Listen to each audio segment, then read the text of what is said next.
قال الفضيل بن عياض رحمه الله: إذا جاءك شخص يشكو آخر فقل له اعف عنه، فإن العفو أقرب لتقوى الله جل وعلا. فإن قال لك إن قلبي لا يحتمل العفو عنه ولكن أريد أن أنتصر منه كما أمر الله، فقل له إن كنت تحسن أن تنتصر أي كما أمر الله، وإلا فعليك بالعفو فإنه باب واسع. هذا والله كلام عظيم وفيه تربية جميلة جدا من هذا الإمام الفضيل بن عياض رحمه الله تعالى.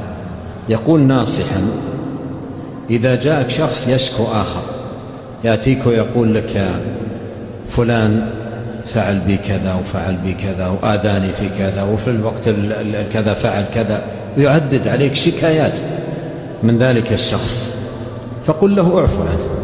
بعد ما تستمع إليه قل له اعف عنه، أنصحك أن تعفو، العفو أقرب للتقوى، وذكره بفضل العفو ومكانة العفو. يقول الفضيل: فإن قال لك إن قلبي لا يحتمل العفو عنه، إن قلبي لا يحتمل العفو عنه ولكن أريد أن أنتصر منه، أخذ حقي، ما أستطيع، ما أتحمل، قلبي ما يتحمل، لا بد أن أنتقم، لا بد أن أخذ حقي. هذا بعد حثك له على ماذا؟ على العفو، ذكرك لفضل العفو، مكانة العفو. قال لك أنا ما أتحمل أنا إلا أن آخذ حقي وأنتقم. قال: فإن قال لك لا يتحمل قلبي العفو عنه ولكن أريد أن أنتصر منه كما أمر الله. ماذا يقصد كما أمر الله؟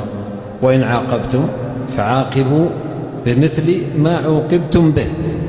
في الآية الأخرى قال: وجزاء سيئة مثلها. هذا ما حكمه؟ هذا جائز، هذا أباحه الله عز وجل. فإن قال لك أنا أريد أن أخذ حقي، أنتصر منه كما أمر الله، يعني في مثل قوله: وإن عاقبتم فعاقبوا بمثل ما عوقبتم به، وجزاء سيئة مثلها. فقل له إن كنت تحسن أن تنتصر أي كما أمرك الله، وإلا فعليك بالعفو فإن باب واسع.